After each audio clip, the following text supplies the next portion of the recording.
Oke, selamat pagi, siang, sore, malam.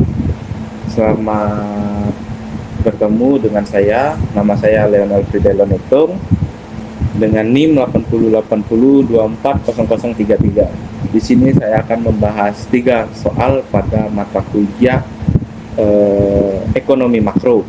Langsung saja kita mulai soal pertama. Jika diketahui fungsi konsumsi C sama dengan 2400 ditambah 0,8 Y dengan nilai investasi I-nya sebesar 820. Tentukanlah A. Pendapatan nasional pada keseimbangan. B. Jika nilai pendapatan nasional tersebut Y sama dengan 1200, berikanlah penjelasan kondisi ekonomi itu seperti apa, pada saat itu seperti apa. Langsung saja kita ke penyelesaian. Kita masukkan rumus Y sama dengan C tambah I. Y sama dengan, kita masukkan rumus C, 2400 ditambah 0,8 Y ditambah I investasi 820. Kita tambahkan 820 ditambah 2400, maka dapatlah hasilnya 3220 tambah 0,8 Y. Kita pindah ruaskan untuk mendapatkan hasilnya. Hasil Y kita pindahkan, ini plus jadi minus, Y kurang 0,8 Y, hasilnya 0,2 Y. Lalu kita bagi untuk mendapat hasil Y 3220 kita bagi dengan 0,2, hasilnya 16.100. Jika Y sama dengan 1200, kita masukkan itunya soal konsumsi C sama dengan 2400 tambah 0,8 Y. Karena di sini soalnya diminta Y 1200, kita masukkan, lalu kita kalikan, hasilnya dapatlah hasilnya 960. Lalu kita langsung saja tambah jadi 3360. Lalu selanjutnya kita masukkan rumus AE. Di sini AE sama dengan C tambah I. Kita masukkan CE-nya 3360, I tadi investasinya sebesar 820. Kita langsung tambah jadi 4180. Di sini jika AE lebih besar dari Y, maka terjadilah ekspansi. Pada kondisi ini, jika nilai konsumsi Y sama dengan 1200, maka terjadilah ekspansi. Langsung saja kita bahas soal nomor 2 ini. Jika diketahui C sama dengan 1800 ditambah 0,2 YD, investasinya 2000, pengeluaran pemerintah 800, pajak 0,6 Y. Tentukan nilai A. Y pada keseimbangannya. B. Pendapatan siap dibelanjakan. C. Besarnya konsumsi keseimbangan. D. Besarnya tabungan keseimbangan.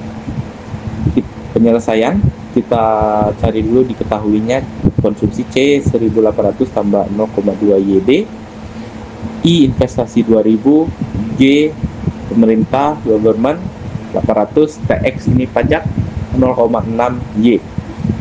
Masukkan rumus Y. Di sini Y tambah sama dengan C tambah I tambah G. Masukkan C 1800 tambah 0,2 YD. Masukkan investasi I 2000, G government pemerintah 800. Ini hasilnya kita tambahkan menjadi 4600. Di sini YD kita masukkan rumusnya, Y kurang TX pajak. Tadi pajaknya itu 0,6 Y, kita masukkan ke sini rumus. Lalu kita di sini kali masuk atau kali silang ke dalam. Hasilnya Y sama dengan 4600 ditambah 0,2 Y kurang 0,12 Y. Selanjutnya kita kurangkan dulu ini menjadi, dapatlah hasilnya 0,08. Kita pindah ruaskan, Y kurang 0,68 Y sama dengan 4600. Dapatlah hasil Y nya karena sudah dikurangkan ini 0,92 Y. kita bagi Y, dapatlah hasilnya Y sama dengan 5.000. Ini kita bagi 4.600, kita bagi dengan 0,92. Soal B, pendapatan yang siap dibelanjakan. Ini YD, masukkan rumus tadi. YD sama dengan Y kurang PX pajak. Karena Y-nya sudah ketemu 5.000, kita masukkan Y 5.000 kurang PX pajak 0,6 Y.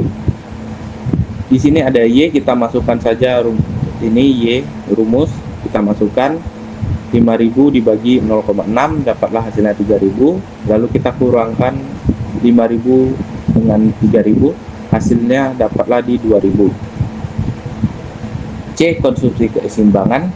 Kita masukkan saja rumusnya, CE tambah CO tambah B YD dikali YD.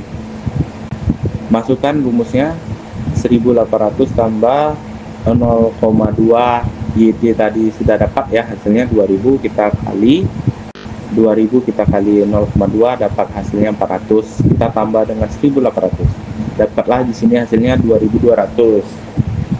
Selanjutnya yang D, besarnya tabungan keseimbangan.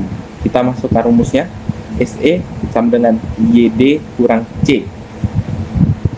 Masukkan YD-nya tadi sudah dapat, ini 2.000, C-nya ini tadi 2.200, kita kurang, di sini hasilnya minus 200.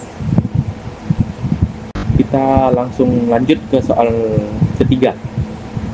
Di sini PT ABC memperoleh fasilitas kredit sejak Januari 2021 dari Bank Rakyat senilai 150 juta rupiah dengan jangka waktu kredit di 5 tahun, bunga kreditnya 10% per tahun. Di samping itu, PT ABC juga dikenakan biaya admin sebesar 100.000 serta biaya provinsi dan komisi 1%. Hitunglah berapa jumlah angsuran yang dibayarkan pada bulan ketiga dan keempat, serta bunganya yang harus dibayarkan oleh PT ABC jika Bank Rakyat menggunakan perhitungan metode sliding rate. Cara penyelesaiannya, kita cari dulu pokok pinjaman. Tadi dia meminjam 150 juta dibagi dengan 60 bulan, ini dapat dari 5 tahun dikali 12 bulannya, dapatlah 60 bulan. Di sini dapatlah hasilnya di 2.500.000. Ingat tadi bunganya ada 10% per tahun. Ini 10% per tahun. Hitung bunga bulan pertama 150 juta dikali tadi bunganya 10%, lalu kita bagi 60 bulan, hasilnya 250.000. Angsuran bulan pertama ini 2.750.000, ini didapat dari pokok pinjamannya 250 ditambah tadi yang bunga bulan pertama yang kita cari tadi, ini ditambah, hasilnya dapatlah 2.750.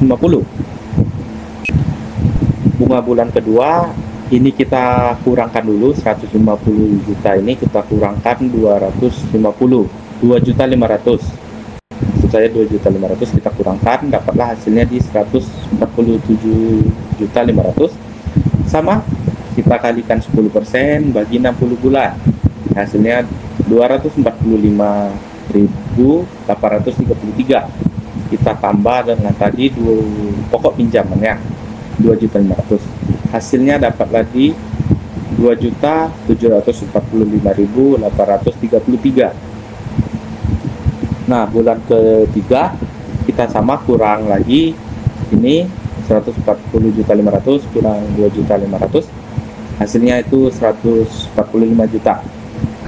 Sama rumusnya tidak berubah, kita kali 10%, kita bagi 60 bulan, dapatlah hasilnya di 241.667.